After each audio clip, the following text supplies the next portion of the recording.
Xin chào các bạn. Hôm qua mình tìm được rất là nhiều rau của Việt Nam, thế nên mình à, mải mê mua các cái rau mà lâu lắm rồi không được mua, không được nấu ăn, nên là quên mất không mua hành. Mình mua một mớ rau cải bẹ về để muối dưa ăn, thế nhưng mà mải mải mê mải miết mua, quên luôn cả một hành lá. Hôm nay đi đưa con đi học xong, 8 rưỡi là nó vào trường, xong rồi quay ra đi siêu thị để mua, thì bây giờ mới về, 11 giờ hơn rồi. Mua một số thứ cần thiết chẳng hạn như là bánh mì, rau, rồi cam, mua được hai bịch hành lá. Tại vì hành lá như mình ấy thì ví dụ như là muối dưa Việt Nam ấy là phải hành lá tươi, thế mà ăn cái gì cũng thấy ăn tươi nó cũng ngon. Thế nhưng mà mình thì mình phải tiết kiệm tiền, tại vì ở cuộc sống ở đây không hề dễ dàng gì. Mua một mớ hành như thế này là 2,5 đồng. Thỉnh thoảng mình nói đồng, nhưng mà thực ra nó là đô la chứ, thì một đồng là một đô. Đây 2,5 đô một mớ hành như thế này.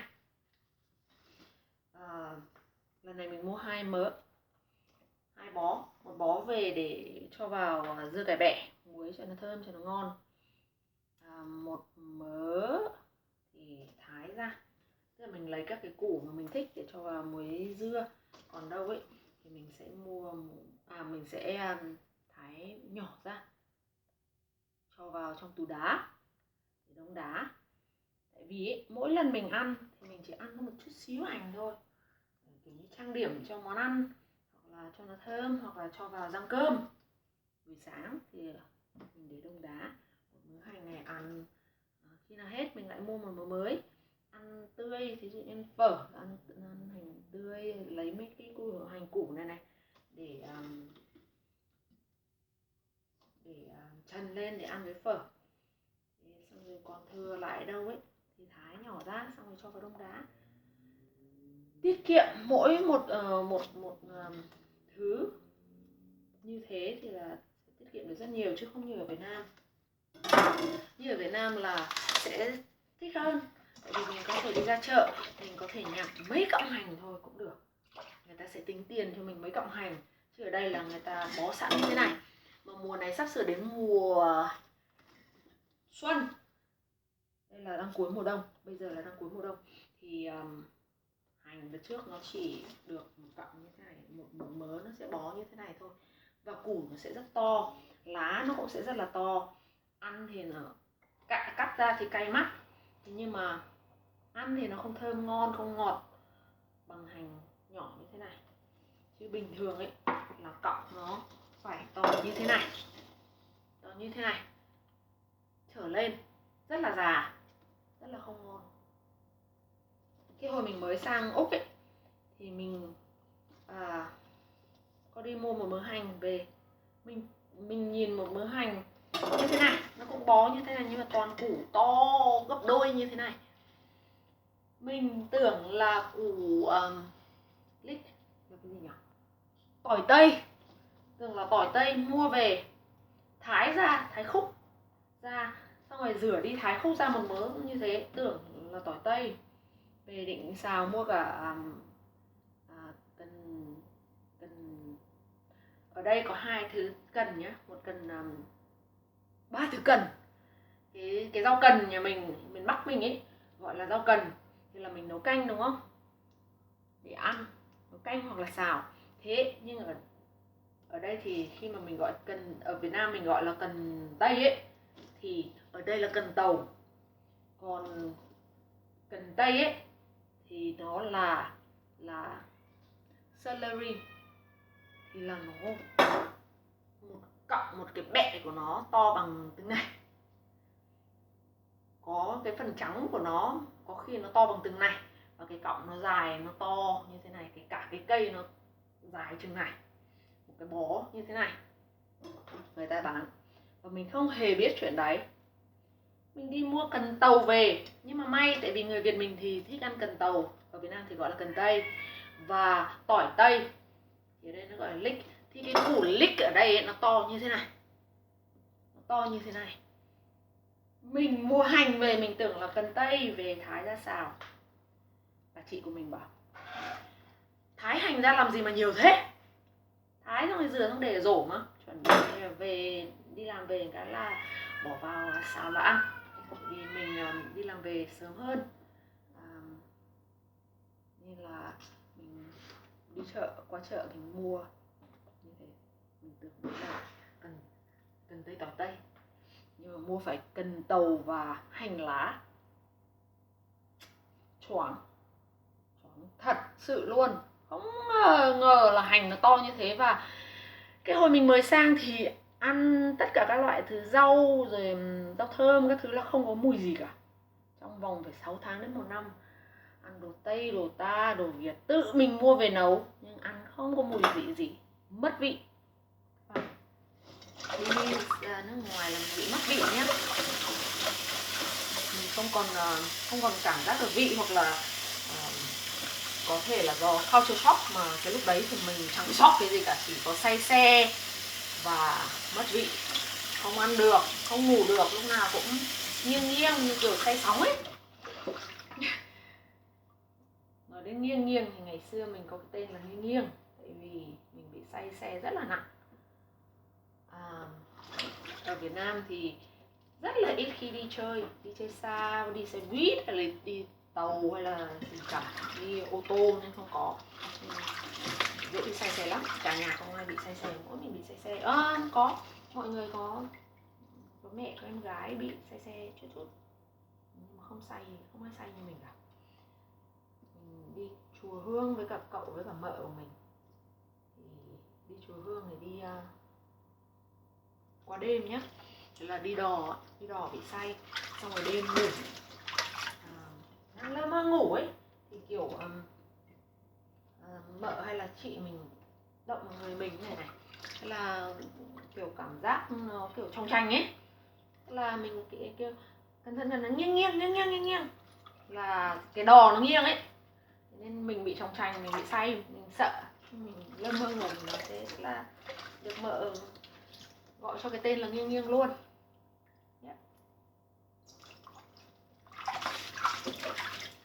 Sang đến đây thì chỉ có đi giao thông công cộng thôi, là xe buýt, là tàu. Sang đến Úc này thì chỉ có đi xe buýt với tàu và bị say. Đi tàu thì nó sẽ đỡ hơn, nó sẽ không có mùi và nó không dừng, kiểu nó dừng thì nó kiểu smooth hơn ấy, nó không kiểu lượn ra lượn vào như xe buýt. Nó lượn ra lượn vào như xe buýt ấy thì say hơn nhiều. Nhưng mà đi tàu thì nó cũng ồn, nhưng mà nó không có mùi xăng xe. Mỗi lần kiểu bị sộc xăng, mùi xe dừng lại, hoặc là lên ga xong rồi dừng lại, hoặc là đứng không nổ máy ấy, thì cái khí thải ra nó làm mình say thêm. Nhưng mà mình đi tàu bị say ngày đêm 3 tháng trời. 3 tháng trời sau đấy thì bắt đầu quen, thì không say nữa, không nôn, không bắt đầu có thể ăn được và bắt đầu ngủ được, thì chuyển sang đi xe buýt, nghĩ là không say nữa thì là đi xe buýt được rồi, thì mình mới chuyển sang đi xe buýt. Tại vì xe buýt thì giá rẻ hơn, đi thẳng từ đấy lên, chứ không phải là đi tàu xong lại đi xe buýt từ ga tàu vào trường học các thứ này nọ kia, thì lại bị say tiếp. Đi xe buýt lại say, đi xe buýt say, nếu mà ai đã bị say và đã từng trải qua rồi ấy, thì sẽ biết là đi xe buýt sẽ say hơn rất nhiều so với đi tàu. Thế là bị say thêm 3 tháng nữa thì mới quen. Và sau đó ấy thì không bị say xe nữa, tức là say là đừ đấy. Chứ còn bây giờ ấy, mà thí dụ mà đi xe buýt, lâu lâu không đi xe buýt, hoặc là phải đi máy bay, đi dài giờ các thứ ấy, thì có đau đầu một chút, xong rồi khó chịu, rồi không muốn ăn, nhưng mà không bị kiểu ngon ngoẹ nữa. Còn là không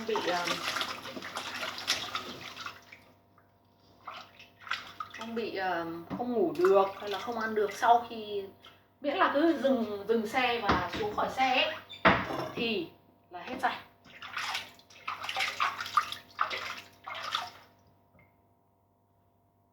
Cái con dao này rất là sắc nhá. Cái con dao này là của Thái, rất là rẻ, mua ở một cửa hàng tạp hóa của Tàu, rất là rẻ luôn. Thế nhưng mà lại rất sắc. Thử tất cả các loại dao, mình đã thử dao Nhật, dao Úc, dao tên tuổi này nọ, rất là đắt tiền, nhưng Thái không hề thích. Cầm nó sẽ rất là dày, rất là nặng, và Thái thì nó không bon bon. Mình mua cái con dao này từ hồi mình mới sang, dùng khoảng gần 20 năm. Thì trong 20 năm đấy, mài đi xong nó không thể sắc được nữa. Mua tất cả các loại dao. Trong tủ kia mình còn nhiều loại dao lắm. Dao đắt, dao rẻ, dao ngắn, dao dài, dao cố gắng tìm dao mỏng nhất, rồi nhìn cái lưỡi thép rồi đủ các kiểu, nhưng mà không có cái dao nào địch lại được cái dao này. Được Thái bán đại trà 2 đô thôi, 2 đô, còn các con dao kia 20 đô. Có con mình mua đến gần 40 đô. Mà Thái không hề thích. Cái này lại rất là nhẹ, rất là chắc, đủ mỏng để thái thịt xào hoặc là thái thịt luộc các thứ, rất sắc. Mới mua con dao này về thì mình quên mất là cái con dao kia nó quá cũ, quá mòn rồi, mài rất là nhiều lần rồi. Thì mình quen thái thịt xào thì thái rất là nhanh. Thái quẹt cho một cái. Con dao kia thì mình bị quẹt một cái, đứt miếng ở đây, sẹo to, suýt thì đi luôn cái chỏm của cái này, tại vì lướt nhanh quá. Lướt nhanh xong rồi tay này thì lướt nhanh hơn, và tay này cụp lại chậm hơn, thế là bị mất miếng và cái sẹo rất là to. Bao giờ cũng thế, cắt vào đến một nửa sâu, nếu mà đi tiếp là thôi mất miếng luôn, thì là đi sâu vào chứ không có lướt ra ngoài đâu, thế là đi mất miếng. Đến lúc mua cái con thứ hai này thì bình thường Thái đã quen rồi, nhưng mà cái lát hành cuối cùng ấy mình đưa vào như này và thái xuống, lướt một cái. Nhưng mà cái hành ấy thì cái củ hành đấy có cái lớp ngoài cùng nó hơi dai, tức là mình mua hành cũng phải mua cả một cân. Hành mình gọi là hành tây đấy, ở đây thì gọi là brown onion. Cắt vỏ các thứ xong rồi còn một lớp, thì cái chỗ cuối cùng ấy thì nó có cái màng trơn trơn, đặt vào cầm giữ như thế này, xong rồi đặt này để cắt nốt cái lát cuối cùng. Thì vì thái nhanh và không để ý á, nghĩ là cái dao kia là dao cũ nên quẹt một cái, thế là thôi. Nếu mà không ngừng kịp ý thì là đi cái chỏm này và một nửa cái móng tay, tại vì lúc mà nó trượt ấy, thì là sắc lắm, như dao làm. Dừng lại là một nửa, thế là bịt lại mà rửa tay xong các thứ là bịt chặt lại, xong rồi băng, mà trong lúc băng máu nó chảy ròng ròng, bịt chặt như thế này, xong rồi bịt vào bằng cái băng keo cá nhân vải ấy, chắc như thế, máu chảy ròng ròng, sợ lắm. Xong rồi đầu ngón tay nó cứ giật mấy ngày. Thế nên là khi mà dùng dao thì phải thật sự cẩn thận, tại vì nhãng lên một cái là dễ đứt lắm. Ai mà nấu nướng mà thái nhiều quen ấy thì sẽ biết, sẽ có rất nhiều cái dao, tại vì ngay cả đầu bếp các thứ ấy là người ta cũng cắt vào tay thường xuyên nhiều, băng lại xong để lại sẹo.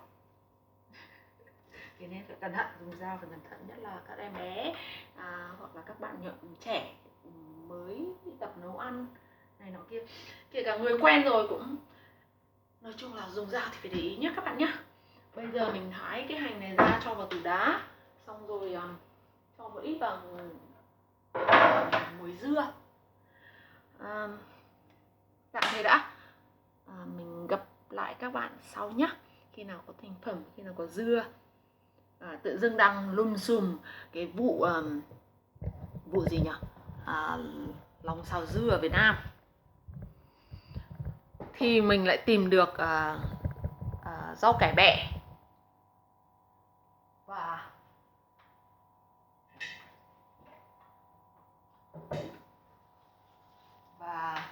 chuẩn bị muối dưa. Hôm qua thì ăn lẩu, còn mua thêm lòng nữa để thả. Tự dưng nghĩ thấy buồn cười. Tự dưng bây giờ lòng xào dưa nó là một cái gì đấy rất là hay. Thái hành này chuẩn bị sẽ bị gì đấy, cay mắt, chảy nước mắt, chảy nước mũi, sợ lắm. Thử các kiểu, nào thì mặt nạ, nào thì bịt mũi, nào thì bịt cả mặt, nhưng mà vẫn hít phải cái này, đó là cái hơi cay nó vào mắt một chút thôi, cay xè. Cái cọng nhỏ nhỏ này này thì cho vào muối dưa, tại vì cái mớ cái hũ dưa của mình nó nhỏ lắm, cái mớ dưa ở đây nó cũng bé bé thôi, nên là mình sẽ lấy các cái cọng nhỏ nhỏ để ăn cho nó ngon. Tại vì muối từ hôm qua rồi mà trời thì bắt đầu ấm lên rồi thì sợ nó chín nhanh lắm. Bàn mình lau sạch rồi nhá, bàn lau sạch sẽ. Sáng dậy lúc nào cũng phải lau cái bàn này thật là sạch, và lau bằng giấm, nước giấm để cho nó khử trùng diệt khuẩn này kia, mà an toàn vệ sinh thực phẩm. Mình có để như thế này tại vì hành nó dài, thớt thì ngắn, không muốn để lên ben chứ, thì để lên thớt thì nó vẫn cứ rớt thừa chìa ra ngoài bằng.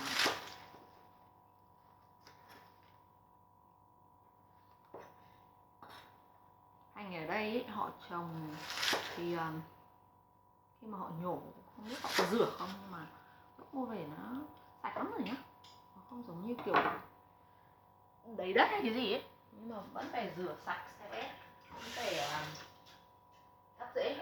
Quên không, đấy người ta bảo là giữ rễ hành lại để muối dưa thơm ngon nhá, nhưng mà thôi mình thì mình sợ đất lắm, tại vì rửa thế nào rửa có đất rồi có sên, có ở đây nó có hai loại, nó có snails với cả slug, là con ốc sên và con sên không có vỏ ốc.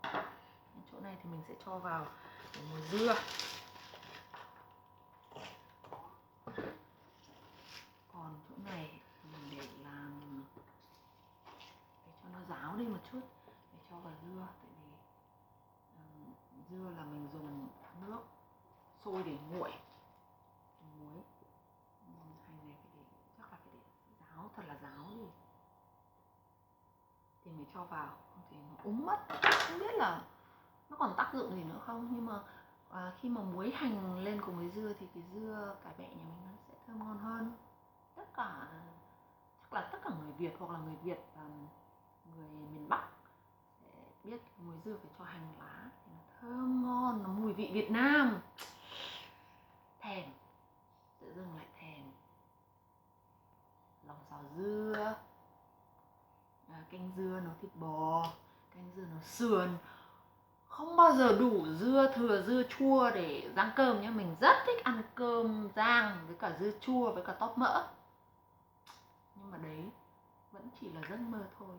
Bây giờ thì tìm được cái hàng rau này, cái dưa cải bẹ này, chắc là mình sắp có tất cả các món ăn liên quan đến dưa để ăn, và có thể mình sẽ mời bạn bè đến nếm thử xem các món ăn về dưa của Việt Nam.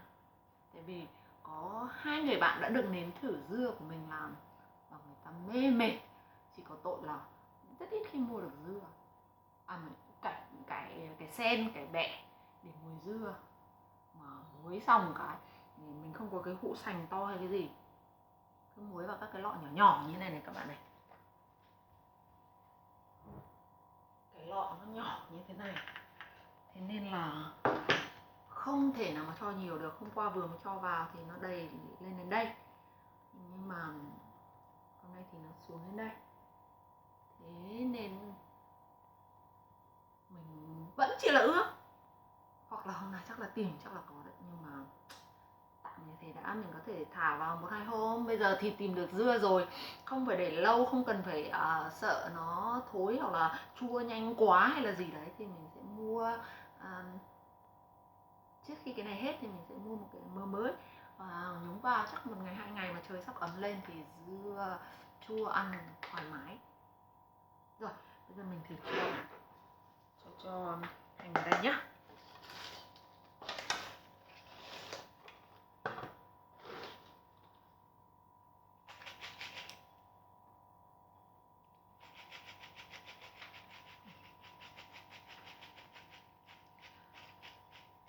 Cô nào phải đi kiếm cái bát quay rau á, người ta làm một cái bát, cái rổ hay là cái gì đấy, ở bên trong nó có cái tay quay như thế này, mình quay ra một cái rổ có lỗ và một cái bát đựng cái nước, nó bắn ra, nó văng ra, mua một cái đấy để cho vào quay rau thì nó không bị nát, không bị dập, nó sạch được nước.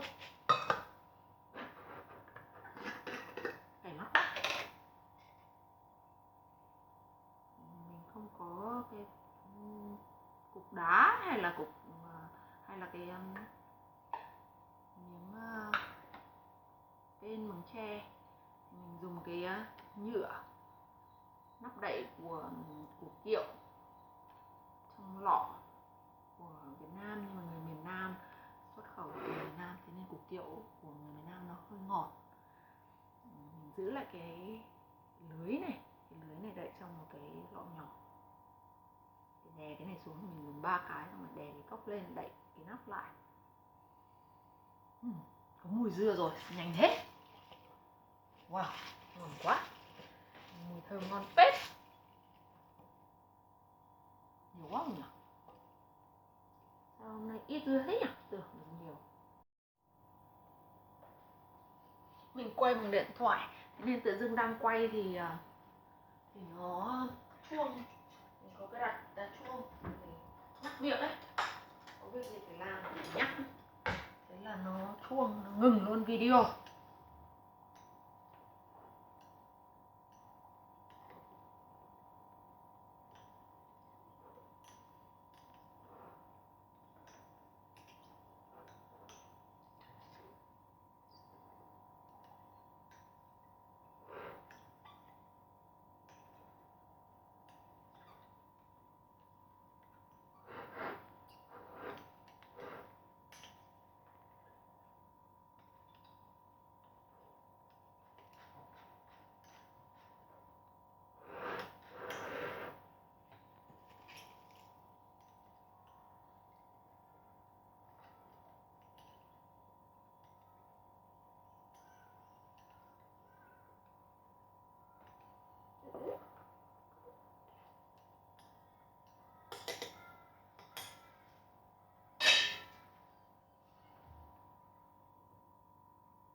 Nó dính,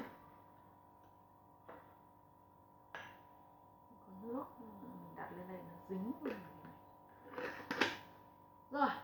Hy vọng sẽ có dưa ăn. Rồi chào các bạn nhé. Hôm nay mình chỉ quay đến đây thôi. Tạm biệt và hẹn gặp lại.